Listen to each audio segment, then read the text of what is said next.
Hello, welcome back to my channel. If you're new here, then hi! I've got wood slicers, and these are from Hobbycraft.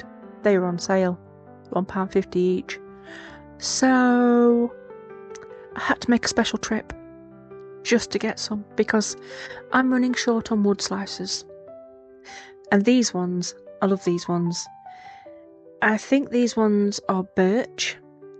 Yes, they are. So the wood is more compact and it's so much nicer to paint on than just an ordinary wood slice. And cheaper, amazingly enough. I am going to do a painting, a model, and I need your help at the end because I've got two little creatures to put with this model and I can't make my mind up which one to use, if any. So I haven't put them on, but I have still done them. So today I'm using acrylic paint, and it is called, what is it called? Daler Rowney. And I'm using a mix of Hooker's green, blues, Prussian blue, and, well, I want to say cerulean. It doesn't look like that word, and that word really does confuse me, but I know a lot of people say it, so we'll go with that. I use white, titanium white.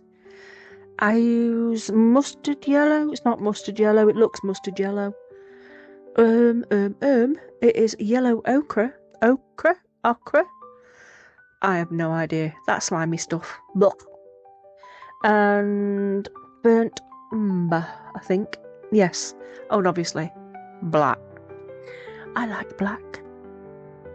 So this is just my background, and I will be building it up from this background.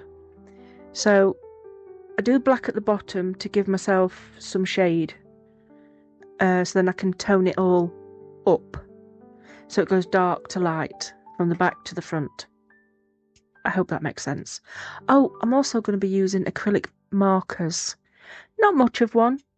Maybe a green, a white, and a silver. Yeah, I do use a silver. I quite like the silver. And I'm going to be painting some trees, some grass, some mud mounds, and a moon. So far, all you can see is a mix of blue and black. Because the white's totally disappeared. I'm going to have to put that all back in. And this piece was inspired by the painting? The painting that's underneath. I was having a really rough weekend and I needed to just, one, get out of my own head, do something that was not too strenuous, and believe me, picking up a paintbrush, putting it in water, hitting the paint, and then making the marks on the paper was strenuous enough. It was a heck of a weekend. Fibromyalgia sucks. So yeah, I needed to do something that was very not strenuous. But anyway, thank you to my members for being here. You are all awesome and I am so grateful. And thank you to my subscribers and everybody who likes and comments and watches till the end. You are fantastic. So now I am just putting in the trees. So I'm using the ochre. I don't know. I think we in England say ochre and Americans say ochre. Or other way around. I ain't got foggiest. I just know it's slimy. I tried it, didn't like it.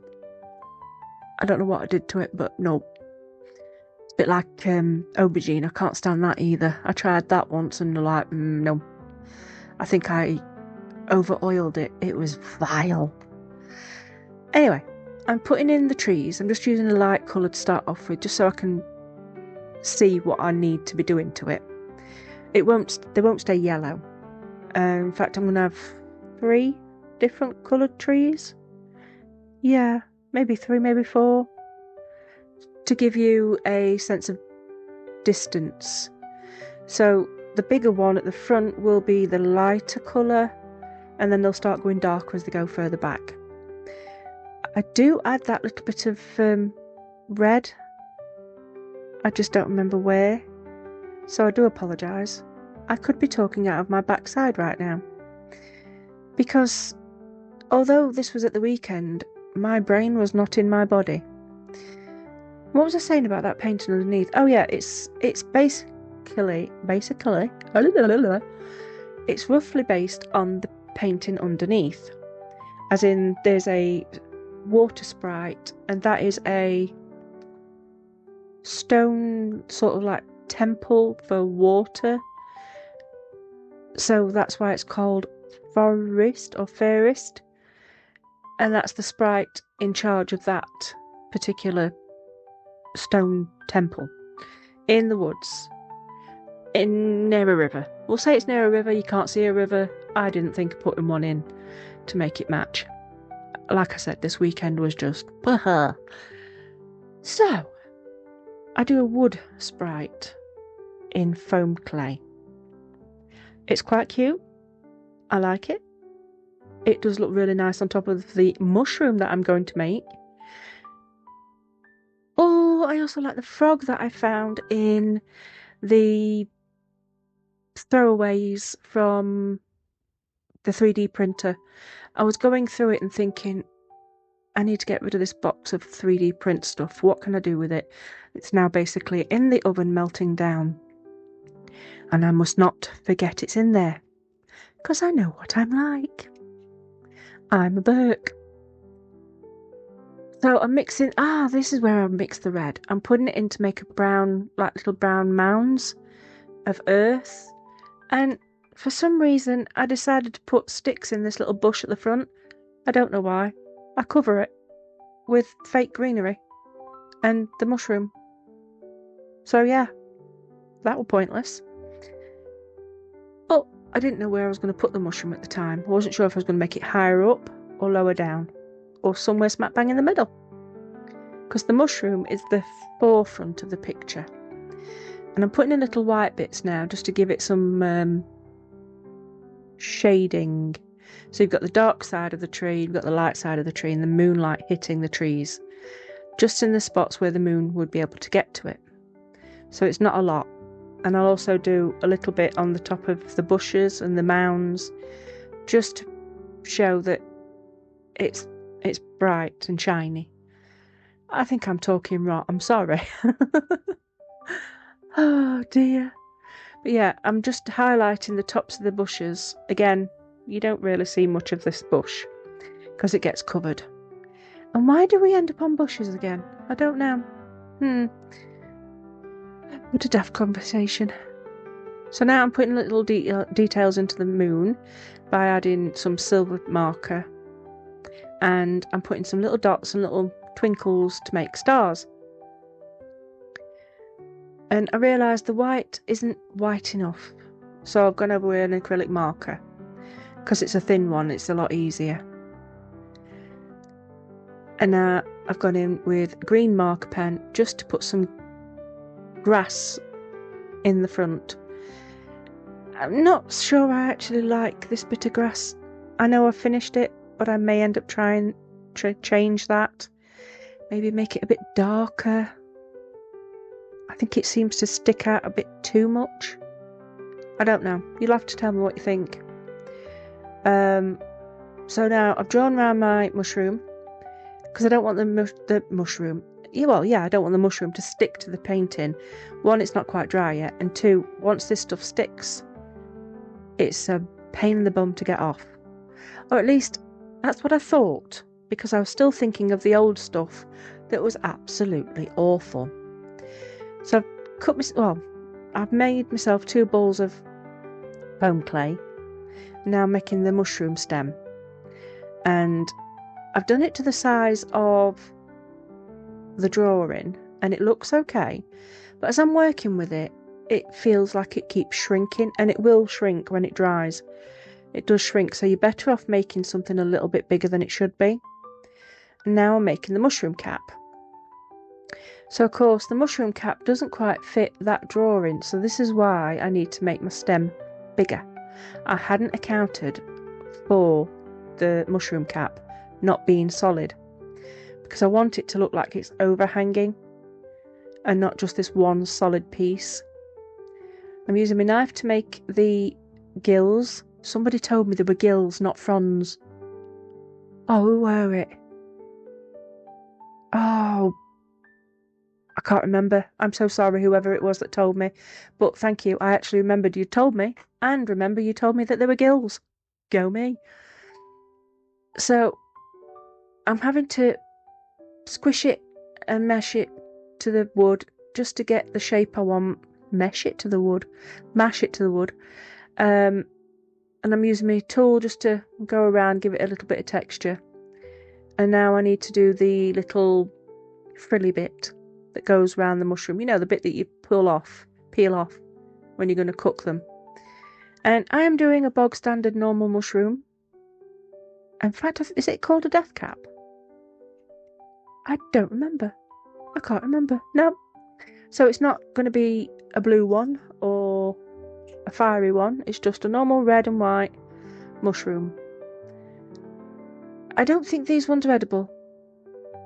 Not that you could eat a foam one anyway, but that's not the point. So I'm faffing with this cap, mushroom cap, and you can see I'm just chucking it about and using my tool just to get those frilly bits a bit more frilly, and I'm using the tweezer trick again to give those little rough bits that look like it's peeling. So I'm trying to figure out, do I have it at the bottom? Do I have it at the top? I don't know. So I keep pulling it just to make it a little bit more taller, so it looks more in proportion with everything. But I don't want it too tall that it's going to cover up my actual moon. I want the moon to be right in front and centre. So now I've realised the back of the actual mushroom needs to be closed off as though it's a 3D thing. So I've had to put a little extra bit in, and that's totally fine, because what I'm going to do with that other piece is make my sprite. Sprite? Is that what I called him? Wood sprite? Yes, that's what I called him, a wood sprite. Oh my days. So, I've got that bit done. And what I'm going to do is use the end of the craft knife just to make little circles, so I can fill them with white paint. And then once that's dried, I can start to paint. So that is dry, but now I'm painting the frog that I found. I don't know how it ended up in the chuck away box. I really don't. But, you know, I saved him. It was the only thing that could be saved. Everything else was just rubbish. And he's cute. If I don't use him on this, I'll definitely use him on something else, because he's just adorable. And he's like I said, he's a 3D printed frog. I wasn't going to use him. I didn't know he even existed. But then I thought, oh, let's do it. So usually I dry brush these, but I quite like the fact when they're wet, if you run your fingers all over, it gives like a textured feel to it. And it works a treat. You get absolutely mucky, but you know, it's fine. But I've wiped my hands before I start onto this next bit, which is colouring the mushroom body. And I'm going to do the inside of the cap, and then I will darken it with some burnt umber. The inside of the cap is going to be a little bit darker than the rest of it, because it needs to look like it's under shadow, and usually mushrooms underneath are darker. Usually. Not all are. So I'm just giving it some highlights, or lowlights you'd probably call it. It is called lowlights, yeah, just to give a touch of detail, and going in deeper in the middle with the darker, and then kind of mixing it up with the yellow a little bit more as on its way out, so it looks like it's been in shade, and just giving that a little bit of a darker tone. Now I coloured this yellow because I wanted to colour the actual mushroom cap first, let it dry a little bit, and then I thought I was going to try this really nice red shiny metallic, but it just kept mushing in with the paint. One, I didn't let the paint dry quick enough, and two, with the foam clay, it depends on what paint you use. I think you can actually use paint to mix into the foam clay, but I'm a swine for liking to just paint over the top of stuff. So I used this red instead, straight over the top, so it gave it like an orangey feel. And now I'm mixing all the paints together just to finish off my frog. So I'm just putting the darker colour on the top and letting the lighter colour stay light underneath. Give him a bit of a two-tone frog.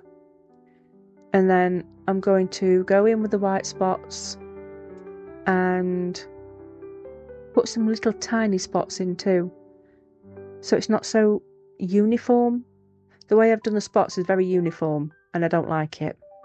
That's not nature. Nature is not uniform.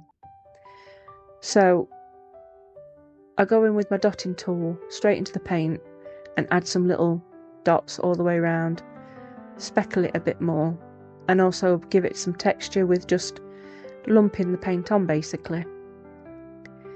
There is no technical terms in this, it's all gobbledygook. So if you want to learn from me, you have to learn Gertisms, because Gertisms are real. My brain does not like words.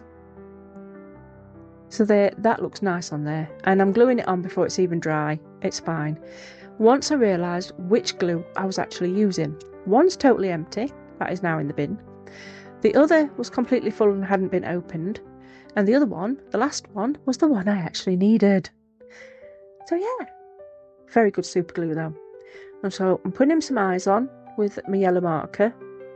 And I'm going to just do some spots and splodges on his back, just to give him a bit of something. And I'll also put some white, yellowy white down his back when he's dry, to make it look as though the moonlight is on him.